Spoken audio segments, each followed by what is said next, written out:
Primera a Tesalonicenses capítulo 4 versículos 9 al 12 dice así la palabra del Señor. Mas en cuanto al amor fraternal, no tenéis necesidad de que nadie os escriba, porque vosotros mismos habéis sido enseñados por Dios a amaros unos a otros. Porque en verdad lo practicáis con todos los hermanos que están en toda Macedonia, pero os instamos, hermanos, a que abundéis en ello más y más, y a que tengáis por vuestra ambición el llevar una vida tranquila y os ocupéis en vuestros propios asuntos y trabajéis con vuestras manos tal como os hemos mandado, a fin de que os conduzcáis honradamente para con los de afuera y no tengáis necesidad de nada. Si yo les preguntara en esta mañana cuál es la marca distintiva del cristiano, es decir, aquello que evidencia sin lugar a dudas que una persona es un verdadero discípulo de Jesús, yo espero, mis hermanos, que todos respondan rápidamente que se trata del amor. El amor. Aunque el cristiano está llamado a ser santo, como veíamos en la semana pasada, lo cierto es que no se puede ser santo sin amar. No se puede ser santo sin amar, porque no olviden que ser santos es parecernos cada vez más a Dios, y la Biblia dice que Dios es amor. Primera de Juan capítulo 4 versículo 8. De manera, mis hermanos, que hay una conexión entre los versículos 3 al 8 del capítulo 4 de esta carta que estudiamos la semana pasada y el texto que vamos a considerar en la mañana de hoy. Así como los cristianos debemos cultivar la pureza, así también estamos llamados a evidenciar un amor genuino, sincero en nuestra relación unos con otros. Eso es lo que hacen los seguidores de Jesús. Un mandamiento nuevo os doy, dice el Señor, que os améis unos a otros, como yo os he amado, que también os améis unos a otros. En esto conocerán todos que sois mis discípulos. Esto es lo que va a evidenciar que ustedes son mis seguidores, si tuviereis amor los unos con los otros. Según Jesús, mis hermanos, la marca que distingue a los que le siguen es el amor. Ahora, no cualquier tipo de amor, es un amor como el suyo. Como yo os he amado, que así se amen unos a otros. Jesús llevó la práctica del amor a un nivel totalmente conocido hasta ese momento al morir por pecadores en una cruz. Y él mismo lo estableció como la marca distintiva, como el sello que habría de evidenciar a sus discípulos. Sí, los cristianos debemos repudiar la inmoralidad, como vimos el domingo pasado, pero hermanos, eso no es suficiente. Yo me temo que muchos que profesan la fe cristiana son una mala recomendación para el cristianismo debido a la dureza de su rectitud. O sea, son desagradablemente puros. Ya tienen una idea, ¿verdad? Mark Twain decía: es un buen hombre en el peor sentido del término. Son desagradablemente puros. Cuando la gente los ve, no reconoce en ellos el parecido de Jesús. No, comienzan a sentirse incómodos porque los perciben como la Gestapo de la santidad. Pero lo que Pablo nos enseña en este pasaje es que la vida que agrada a Dios es tanto santa como amorosa. Y recuerden, hermanos, que el tema de toda esta sección de la carta es cómo agradar a Dios. No lo olviden. versículo 1 del capítulo 4. Por lo demás, hermanos, os rogamos y exhortamos pues que en el Señor Jesús, que como habéis recibido de nosotros instrucciones acerca de la manera en que debéis andar y agradar a Dios, como de hecho ya andáis, abundéis en ello más y más. ¿Cómo? Bueno, dice Pablo, esta es la voluntad de Dios, vuestra santificación. Y ahora está diciendo, y que os améis unos a otros. No podemos escoger entre una forma u otra de agradar a Dios. No, si tú quieres agradar a Dios, tú tienes que ser santo, tienes que ser puro, tienes que desechar la inmoralidad y tienes que amar a tus hermanos. La voluntad de Dios es que seamos santos y que nos amemos.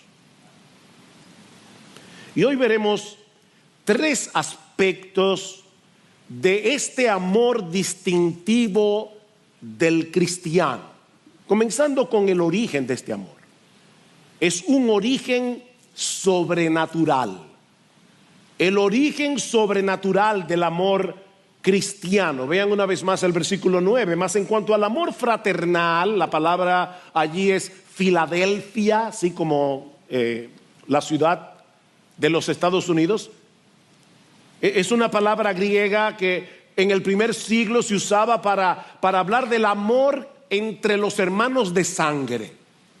O sea, el amor natural que debería existir entre los hijos de un mismo padre. Esta es la clase de amor que los cristianos deben tener entre sí. ¿Por qué? Bueno, porque en Cristo somos hermanos en el más profundo sentido del término. Somos hermanos de sangre, por la sangre de Jesús. Dios, el Padre, es ahora nuestro Padre por causa de nuestra unión con su Hijo, nuestro Señor Jesucristo. Y a pesar de todas las diferencias que puedan haber entre nosotros, raza, nivel económico, nivel educacional, gustos, personalidades, a todos sus hijos, dice Pablo, Dios les ha enseñado a que se amen entre sí. ¿Vieron el texto? Más en cuanto al amor fraternal, ustedes no tienen necesidad de que nadie os escriba, porque vosotros mismos habéis sido enseñados por Dios que os améis unos a otros. La palabra que usa Pablo en este texto solo aparece aquí en todo el Nuevo Testamento. De hecho, algunos suponen que Pablo fue que se la inventó, porque después de Pablo nadie más la usó. Es la palabra teodidactos, de la palabra teos, que significa Dios, y la palabra didactos, que significa enseñar. Todos ustedes saben lo que es una persona autodidacta, ¿verdad? Bueno, una persona autodidacta es una persona que se instruye a sí misma. Bueno, nosotros los cristianos no somos autodidactas, somos teodidactos. ¿Ven? Dios mismo nos enseñó a que nos amemos unos a otros. Cuando el Espíritu Santo, mi hermano, te abrió los ojos para que entendieras el Evangelio, cuando Él transformó tu corazón, en ese momento tú aprendiste de Dios que debías amar a tus hermanos como tú fuiste amado en Cristo. En ese mismo momento. Se trata de un amor sobrenatural porque se origina en el nuevo nacimiento, cuando somos regenerados por el Espíritu Santo. Si ustedes recuerdan, el versículo 8 del capítulo 4 termina hablando de cómo Dios nos ha dado su Espíritu. ¿Recuerdan? Si no lo recuerdan, se lo leo otra vez. Pablo dice, por consiguiente, el que rechaza esto, no rechaza a hombres, sino al Dios que os ha dado a su Espíritu Santo. Y cuando Dios te dio su Espíritu Santo, Él te enseñó a amar. No es que un día tú estabas leyendo la Biblia o estabas oyendo un sermón como este en la iglesia acerca del amor entre los hermanos y de repente dijiste, wow, yo no sabía que yo tenía que amar a los demás. No, yo no te estoy enseñando nada nuevo, porque ya Dios te lo enseñó antes que yo. En el momento mismo de la conversión, si tú naciste de nuevo, tú eres hijo de Dios y eso ya viene incluido en el ADN espiritual. Pedro nos dice en su primera carta, que en el nuevo nacimiento Dios purificó nuestras almas mediante el poder del Espíritu, y ahora escuchen, para el amor fraternal no fingido. Ese es el propósito. Déjame ponértelo más claro. Dios te regeneró para que tú fueras capaz de amar. Eso es lo que Pedro está diciendo. Dios te hizo nacer de nuevo. Purificó tu alma del egoísmo, purificó tu alma del orgullo, que es lo que te impide amar, para que ahora tú puedas amar. Eso es lo que Pedro está diciendo. Los niños vienen de fábrica con una carga genética, la carga genética de los padres, y por eso se parecen a sus padres. Bueno, los hijos de Dios se parecen a Dios. ¿En qué? En que aman. Amados, amémonos unos a otros. No voy a decir ni la cita porque esa se la sabe ustedes de memoria, creo. Amados, amémonos unos a otros porque el amor es de Dios. Todo aquel que ama es nacido de Dios y conoce a Dios. El que no ama no ha conocido a Dios, porque Dios es amor. ¿Lo quieren más claro? El que no ama no ha conocido a Dios, no tiene ese gen. Esa es una de las características esenciales de la naturaleza divina. Dios es amor. Bueno, lo que Él implanta en la regeneración es una nueva naturaleza conforme a la suya. Y por lo tanto, la marca de ese nuevo nacimiento es el amor. Por eso es que Pablo le dice a los tesalonicenses: ustedes no tienen necesidad de que yo les escriba acerca de esto. Y la idea no es, mis hermanos, que ellos no tuvieran necesidad de ser instruidos acerca del amor, como estamos haciendo hoy aquí, porque todos necesitamos seguir creciendo en el entendimiento del amor. ¿Qué es el amor realmente? En la práctica del amor. Pero el cristiano no necesita que lo convenzan de que deben amar a sus hermanos en Cristo, porque ya Dios se lo dijo. Ese es el punto aquí. Yo no vine aquí a convencerte de que tú tenías que amar a tus hermanos. Eso es lo que Pablo está diciendo. Yo no tengo que venir a enseñarles eso. Aunque sí debemos ser instruidos en cuanto al entendimiento y la práctica del amor. Y déjenme decirles, hermanos, que Dios es un excelente maestro. Porque Dios no solo enseña con sus palabras, sino también con su ejemplo. ¿Tú quieres entender mejor de qué se trata el amor? Bueno, considera en oración el amor de Dios en Cristo, tal como se revela en el Evangelio, como se muestra en la cruz, y tú tendrás la más poderosa lección que alguien pueda darte sobre ese tema. Decía Spurgeon: el amor de Dios es un océano sin orillas y sin fondo, es un universo sin estrellas, sin límites, es un cielo sin nubes, sin fin, es el sol sin ocaso, brillando eternamente en su plenitud para el bien del pueblo que él ama. Eso es el amor de Dios.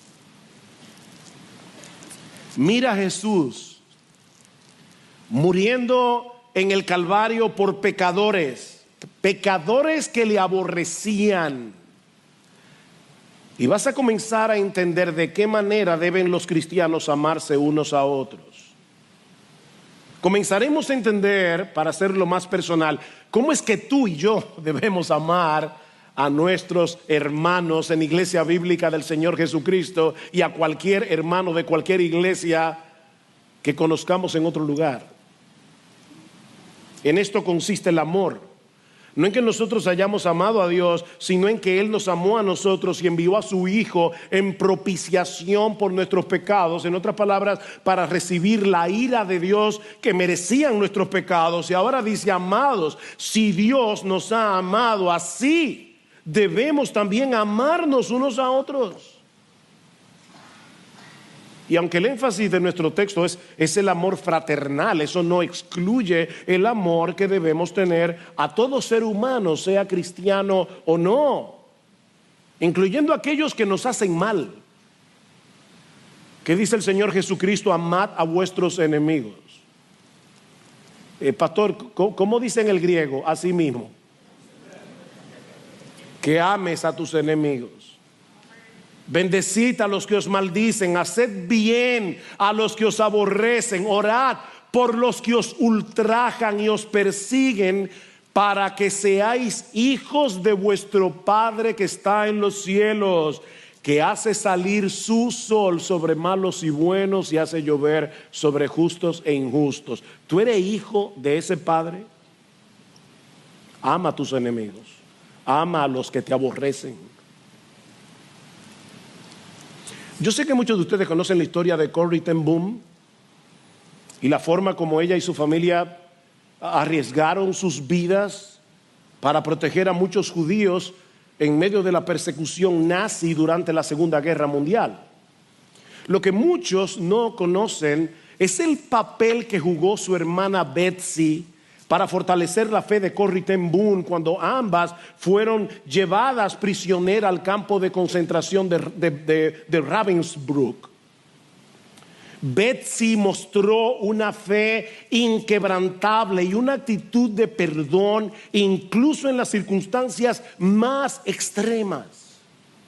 En medio de un trato inhumano, ella animaba a su hermana Corrie a perdonar, a amar a sus enemigos, porque esa es la esencia del cristianismo práctico. Ella le decía: Corrie, no hay foso tan profundo que el amor de Dios no sea aún más profundo. En otras palabras, el amor de Dios es infinitamente más profundo que la herida y el dolor que otros te han causado. El amor de Dios es infinitamente más profundo que todo lo que pueda generar en ti amargura. Es infinitamente más profundo que todo lo que te pueda llevar a desear venganza. El testimonio de Betsy impactó tanto a Corrie ten Boom que aún después de haber visto a su hermana Betsy morir en Ravensbrück, cuando ella fue liberada, dedicó el resto de su vida a proclamar el evangelio del perdón y de la reconciliación. Y ella cuenta en el libro Refugio Secreto que después de la guerra, y dando una de sus charlas precisamente en Alemania sobre su experiencia y el poder del perdón cristiano, dice que un hombre se le acercó y ella reconoció de inmediato que había sido uno de los guardas de Ravensbrück, donde Corrie y su hermana Betsy habían sido brutalmente tratadas. El ex guardia le dijo a Corrie que había encontrado a Cristo y que había cambiado su vida. Expresó su arrepentimiento por su pasado y le pidió perdón. Ella dice: fue extremadamente difícil para mí. Dice que luchó internamente con sus sentimientos de repulsión y de odio, pero recordó las enseñanzas de Jesús sobre el perdón, y con un acto de voluntad e inspirada por su fe, le extendió su mano a aquel hombre que le había hecho tanto daño y le ofreció el perdón. Corrie ten Boom describió esa experiencia como un momento en el que ella sintió un amor sobrenatural para el hombre que ella creía incapaz de amar, demostrando la profundidad y el poder del perdón que puede superar incluso los recuerdos más dolorosos, las heridas más profundas. Si tú no puedes hacer eso, tú no estás entendiendo el evangelio. Yo sé que es duro, Pero para eso fue que Dios te dio su Espíritu Santo. Ese es el tipo de amor que Dios le enseña a sus hijos. No se trata de algo teórico. Es algo bien tangible. Es la virtud más concreta, más tangible, más palpable que tú te puedas imaginar. Lo que nos lleva al segundo aspecto del amor que encontramos en nuestro pasaje, es la práctica creciente del amor. Ya vimos la fuente sobrenatural, el origen sobrenatural del amor. Veamos la práctica creciente del amor. Versículo 10. Porque en verdad lo practicáis con todos los hermanos que están en toda Macedonia, pero os instamos, hermanos, a que abundéis en ello más y más. Esto es increíble. Los miembros de la iglesia en Tesalónica no solo se amaban entre sí, y eso era evidente, sino que Pablo reconoce que su amor se había extendido hacia otras iglesias de la región. Y no de vez en cuando, dice, ustedes ya lo practican, y eso se encuentra en tiempo presente, lo que indica una práctica habitual. Esa era la costumbre, así era como ellos se conducían. Se amaban entre sí a la vez que trataban de llenar las necesidades de sus hermanos en Cristo en toda Macedonia. El ejemplo de estos hermanos era tan poderoso que Pablo lo usa en el capítulo 8 de su segunda carta a los Corintios para animar a los hermanos en Corinto a ser generosos en sus ofrendas para cubrir las necesidades de los pobres, específicamente de Jerusalén. Pablo les dice a los corintios, cuando lleguen a su casa, lean 2 Corintios 8 del 1 al 9. Pablo les dice, bueno, si quieren leer el capítulo entero mejor, y si quieren leer el 8 y el 9 mejor. Pablo les dice a los corintios que las iglesias en Macedonia les rogaban que los dejara colaborar con la ofrenda que él estaba recogiendo para ayudar a los hermanos pobres en Jerusalén. Por favor, Pablo, por favor, te lo rogamos, déjanos participar de lo poco que tenemos, porque no eran hermanos ricos. Dice Pablo que ellos fueron generosos en su pobreza. Impresionante.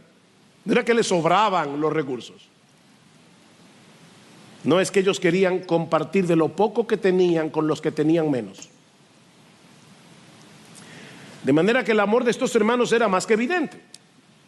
No era una iglesia odiosa. Pero como el estándar de nuestro amor es Jesucristo, nunca debemos sentirnos satisfechos con el nivel de nuestro amor. Hay un libro por ahí, no lo he leído, así que no sé si es bueno, si es malo, no estoy haciendo juicio de valor. Pero hay un libro por ahí que se titula Esposas que aman demasiado. Y yo me pregunto, ¿habrá alguna esposa que ame demasiado? Puede haber una mujer que ame de una manera enfermiza a su marido, pero demasiado. ¿Hay algún esposo aquí que ama demasiado a su esposa? ¿Hay algún hermano de IBCJ que ame demasiado a los otros miembros de esta iglesia? Porque Pablo les dice a estos creyentes de Tesalónica, que eran un ejemplo: pero os instamos, hermanos, a que abundéis en ello más y más. Más y más. Miren, hermanos, el hecho de que estemos haciendo algo bien no quiere decir que no haya lugar para hacerlo mejor.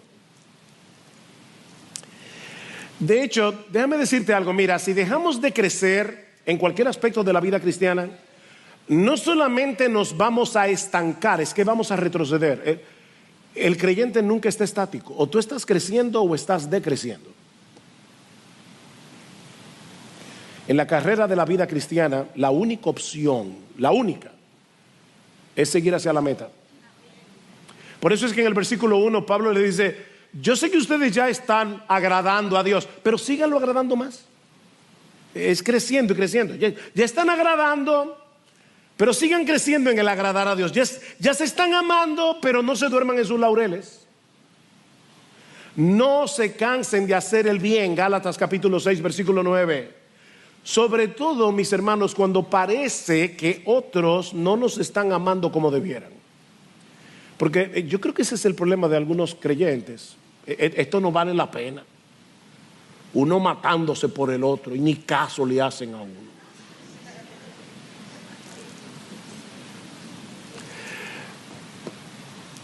Yo no sé cuál es tu caso.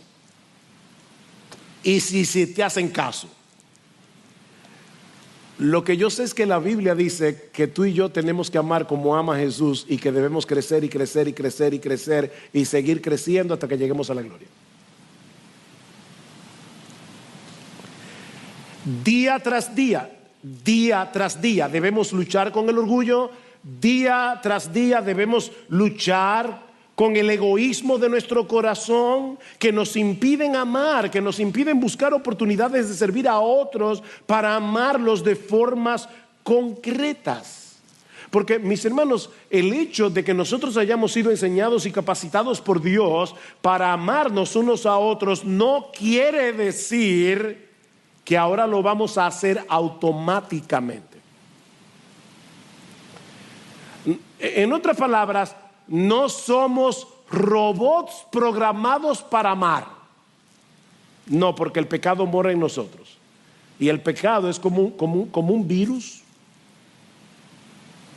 que corrompe el software del amor y nos lleva de vuelta al egoísmo y nos lleva de vuelta al orgullo. Decía Spurgeon: si yo no corto la hierba del orgullo todos los días, a la semana la tengo hasta el cuello. Todos los días. No somos robots, hermanos, programados para amar. No, los seguidores de Jesús, es decir, tú y yo, debemos decidir. Son decisiones que tomamos continuamente.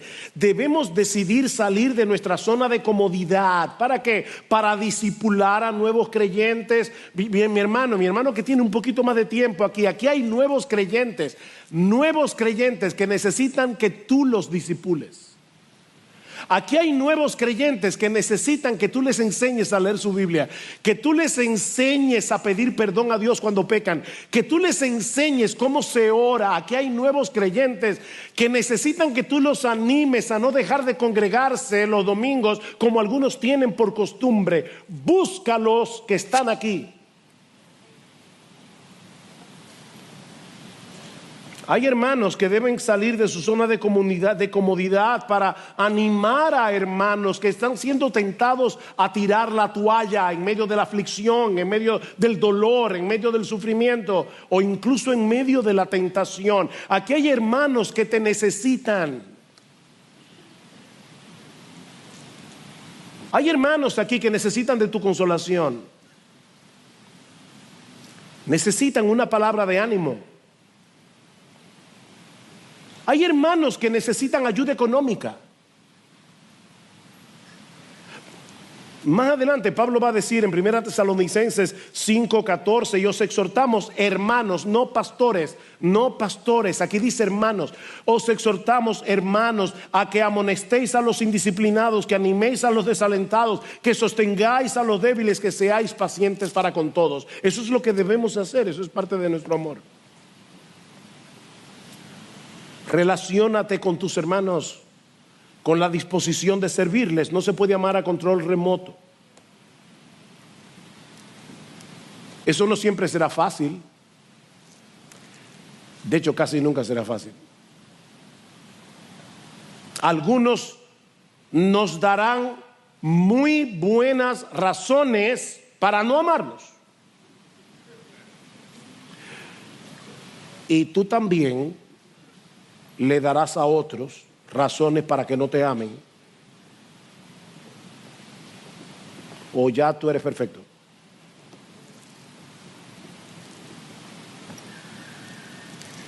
Pero los cristianos tenemos que volver a mirar una y otra vez el amor de Dios en Cristo, una y otra vez el amor de Dios en Cristo, y pedirle en oración poder imitarle. Pablo dice a los Efesios: quítense de vosotros toda amargura, enojo, ira, gritería, maledicencia y toda malicia. Es que usted no sabe, pastor, lo que me hicieron. Quítate esa amargura, quítate esa ropa sucia.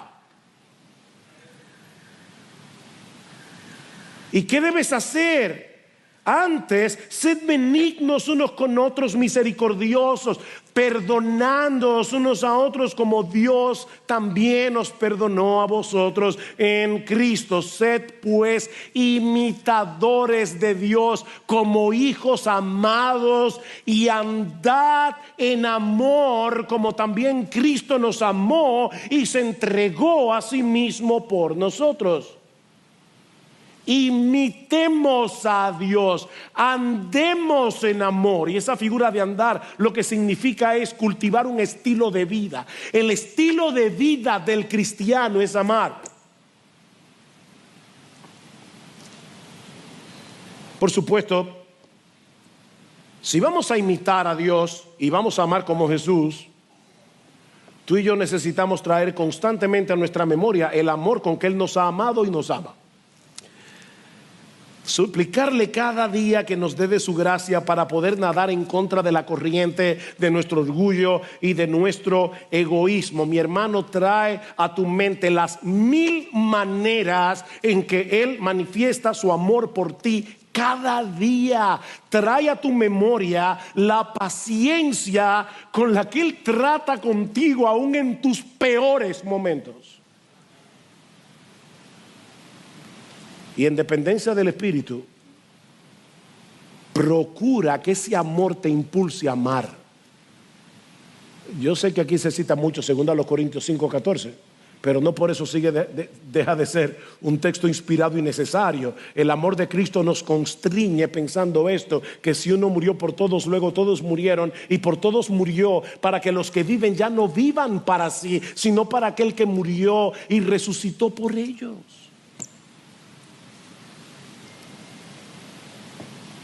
¿Alguna vez Cristo te ha decepcionado? ¿Alguna vez Cristo te ha retirado su amor? ¿Alguna vez Cristo se ha cansado de ti? ¿Alguna vez Cristo te ha dicho, ya no te perdono más? ¿Alguna vez Cristo te ha cerrado la puerta en las narices y te ha dicho, ya no vuelvas de nuevo a pedir misericordia? Entonces no lo hagas tú. No lo hagas tú. Lo sorprendente es que estos creyentes de Tesalónica, que ya estaban amando cuando Pablo le mandó la primera carta, tomaron en serio, tan en serio, esta exhortación, que cuando Pablo escribe la segunda carta, impresionante, unos pocos meses más tarde, escuchen lo que le dice Pablo en el capítulo 1. Dice, nosotros siempre debemos darle gracias a Dios por ustedes, porque vuestra fe aumenta grandemente y el amor de cada uno de vosotros hacia los demás abunda más y más. O sea, cuando yo les escribí la primera carta, ya ustedes se estaban amando y les dije que se sigan amando más. Y ahora que les escribo la segunda carta, debemos darle gracias a Dios porque ustedes tomaron en serio la exhortación y ahora ustedes son una iglesia más amante que cuando recibieron la primera carta. Hermanos de IBCJ. No, ese hermanos suena demasiado amplio. Hermano o hermana, o sea, te lo estoy diciendo a ti, a los miembros de esta iglesia. Si dentro de un año Cristo le enviara una carta a esta iglesia, por medio de quién sabe quién, pudiera decir, wow, ustedes escucharon una prédica el 21 de abril del 2024, hoy estamos en abril del 2025 y es impresionante lo que cada uno de ustedes ha crecido en su amor por los otros. La pregunta es, ¿tú vas a tomar hoy esta enseñanza tan en serio que si Cristo mandara una carta dentro de un año, Él pudiera decir, IBCJ, es impresionante cómo ustedes han crecido? Qué bueno que están hablando de este tema del amor. No, espérate. Porque esta iglesia va a crecer en amor cuando tú crezcas en amor, cuando tú crezcas en amor, cuando tú crezcas en amor, cuando tú crezcas en amor. Es increíble cómo la gente a veces cuando va a criticar la iglesia se divorcia de ella. Ellos son miembros de la iglesia. En esta iglesia falta amor. ¿En cuál iglesia? ¿En la que tú eres miembro?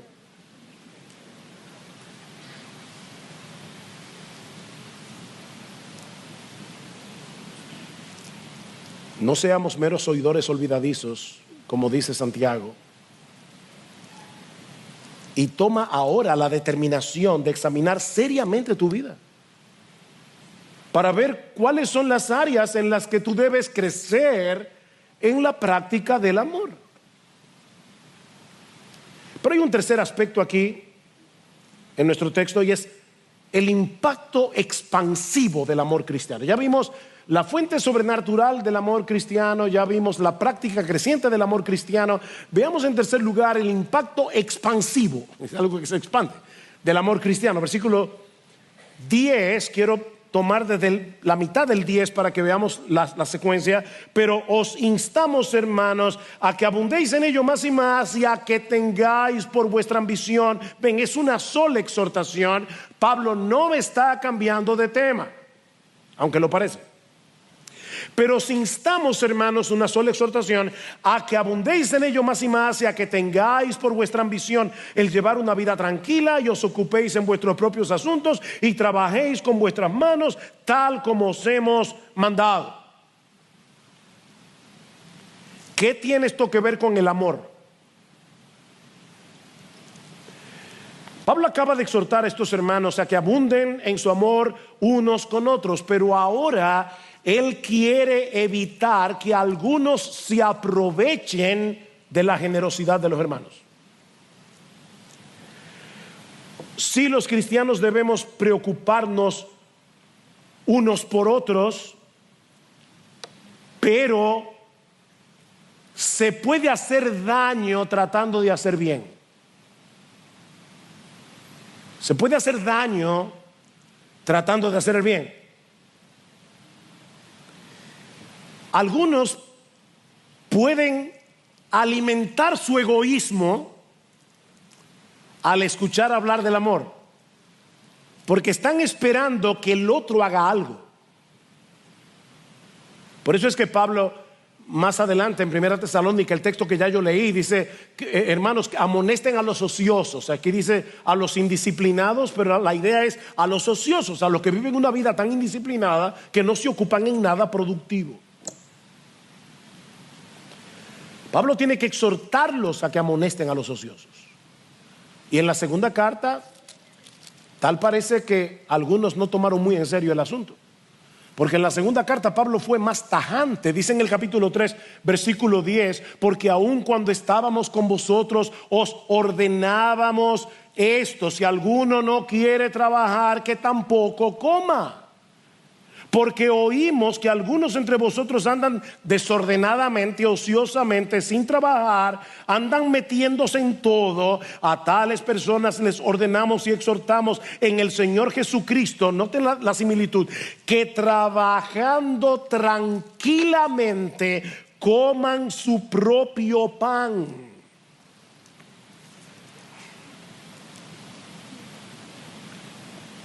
El problema de esta gente no solo era la pereza.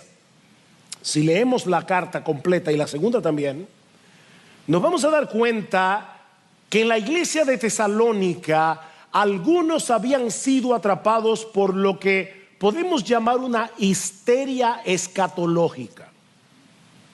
O sea, estaban histéricos con el tema del fin del mundo.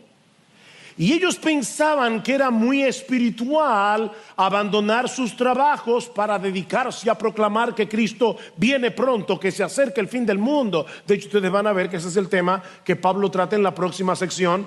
Vamos a ver una parte este domingo que viene, los versículos 13 al 18, y luego el capítulo 5, versículos 1 al 11, habla de este tema porque es importante, era importante para esta iglesia.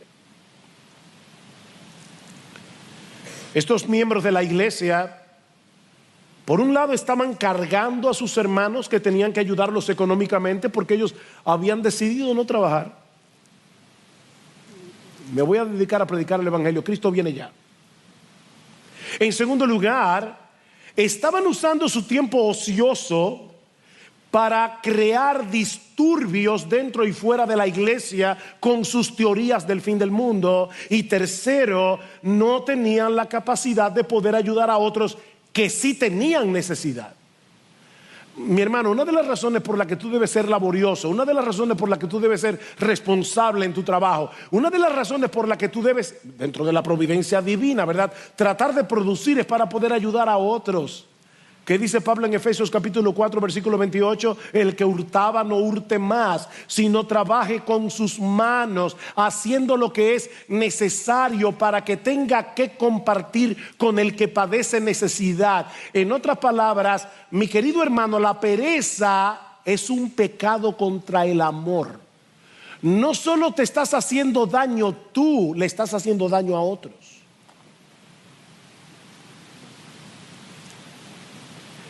Era una falta de amor disfrazada de espiritualidad. Vi ahí la triple exhortación de Pablo en el texto. En primer lugar, que tengáis por vuestra ambición el llevar una vida tranquila. Y esto es un juego de palabras porque es como si Pablo les estuviera diciendo, afánense en vivir sin afán. Esa es la idea. El creyente, dice Pablo, debe tener por ambición mostrar una confianza inquebrantable en el Rey que los salvó. Uno lee las noticias hoy día y de verdad, hermano, es como para volverse locos. Y Pablo está diciendo, estate tranquilo. Ten por ambición tener una fe inquebrantable en tu Señor que lo gobierna todo. El mundo no está al garete, Cristo reina. Estate tranquilo. En segundo lugar, Pablo los exhorta a ocuparse en sus propios asuntos. Esto suena duro porque es como, mira, no te metas en lo que no te importa. De verdad, eso es lo que Pablo está diciendo. Las personas ociosas casi siempre terminan entrometiéndose en la vida de los demás. De hecho, en el texto que leí en la segunda carta, Pablo dice, porque oímos que algunos entre vosotros andan desordenadamente, sin trabajar, pero andan metiéndose en todo. Qué práctico es la Biblia, ¿verdad? Sí, los cristianos debemos preocuparnos unos por otros, pero un entrometido es otra cosa. Para hacer eso tendrás que conectar. Eso es lo que pasa con la señora, que no voy a mencionar su nombre porque se va a activar. Leí recientemente que un entrometido, oigan esta definición, un entrometido es un turista permanente en la vida ajena. Siempre listo para hacer un tour gratuito por tus asuntos personales sin necesidad de invitación. ¿Es un turista? Es alguien que invade persistentemente la privacidad de otros. Y lo que Pablo está diciendo, ese es el problema de la pereza, de la ociosidad. Son como esas mujeres jóvenes que Pablo describe en 1 Timoteo 5:13, que dice que aprenden a ser ociosas, andan de casa en casa, y no solamente ociosas, sino también chismosas. Uy, esta palabra sí es dura porque en el original es diabla. Diabolos en griego significa acusador. De ahí que el chismoso es una especie de diablito. Está diciendo, estas mujeres como no tienen nada que hacer, aprenden a ser ociosas, andando de casa en casa, ahora lo hacen con el celular, pero es lo mismo. En el Facebook, viendo la vida de todo el mundo. ¿A dónde fue de vacaciones? ¿Qué fue lo que comió? ¿Saben el tiempo que se pierde de turista en la vida de los demás?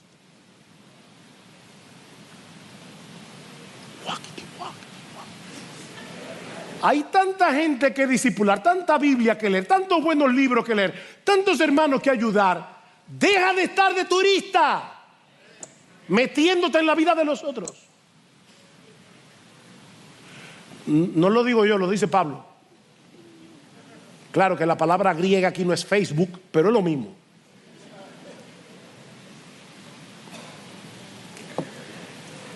No solamente ociosas, sino también chismosas y entremetidas, hablando de lo que no debieran. Mis hermanos, la persona, el hombre, la mujer que está ocupado en cuidar su propia vida espiritual, que está ocupado en poner sus dones en operación para el servicio de su iglesia, para el bien de otro, en tratar de ser excelente en su trabajo, no tiene tiempo de estar metiendo las narices donde no le incumbe. Aparte de que si tú no cuidas tus propios asuntos, incluyendo tu propia vida espiritual, tú no vas a poder ayudar a nadie. Tú sabes que tú necesitas crecer espiritualmente, no solamente por tu bien, sino por el bien de tus hermanos. Mira, lo mejor que tú puedes hacer por tu iglesia es leer tu Biblia todos los días y seguir creciendo en el conocimiento del Señor. Lo mejor, marido, que tú puedes hacer por tu esposa es crecer en tu relación con Cristo. Esposa, lo mejor que tú puedes hacer por tu marido es crecer en tu relación con Cristo. Lo mejor que podemos hacer por otros es seguir creciendo en tu relación con Él. Ocupan de tus asuntos.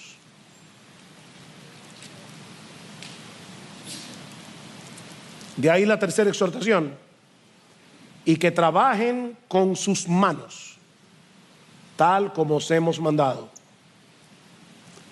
Tal parece que esta histeria escatológica estaba llevando a algunos a animar a otros a dejar sus trabajos como ellos lo habían hecho. Cristo viene ya, ¿para qué seguir perdiendo el tiempo en las cosas de este mundo? Suena muy espiritual, ¿verdad? No, eso es antibíblico. Recuerda que lo que Pablo está diciendo aquí es cómo agradar a Dios. No olvides el contexto, es cómo agradar a Dios. Bueno, lo que Pablo está diciendo es: tú agradas a Dios siendo responsable en tu trabajo, tú agradas a Dios siendo laborioso, tú agradas a Dios así. Dios toma nuestro trabajo en serio. No importa si eres ama de casa, ingeniero, taxista, herrero, sastre, dentista, carpintero, ebanista. Alguien dijo que Cristo se hizo carpintero para mostrar que se puede ser carpintero y honesto.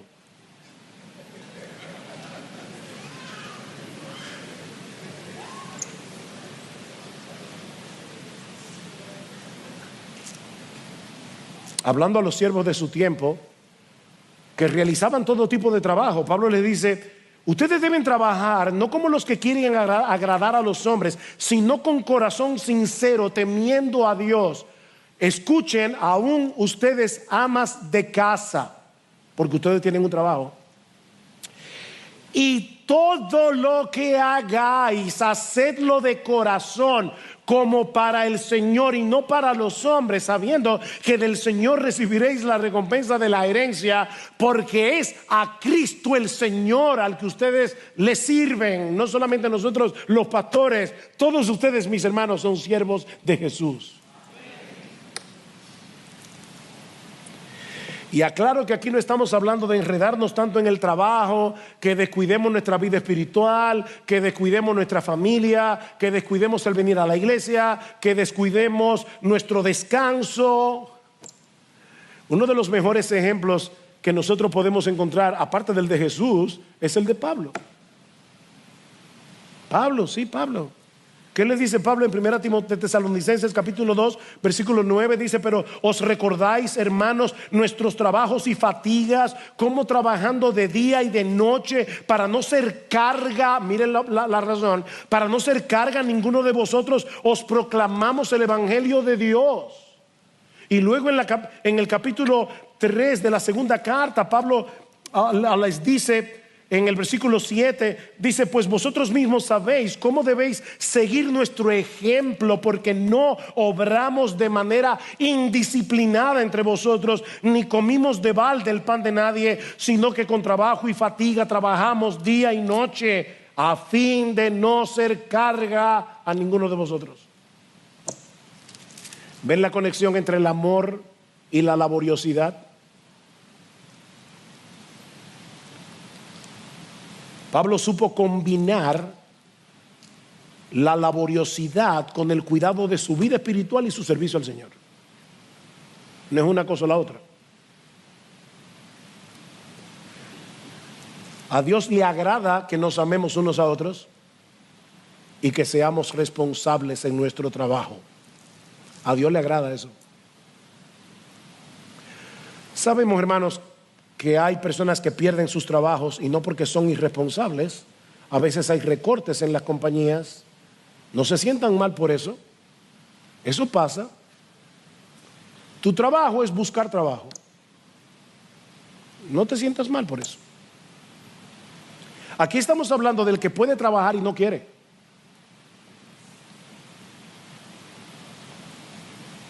Y ahora Pablo les dice: de ese modo vamos a dar un buen testimonio al mundo incrédulo del poder del Evangelio, y no tendremos que depender de los demás innecesariamente. Versículo 12: a fin de que os conduzcáis honradamente para con los de afuera y no tengáis necesidad de nada.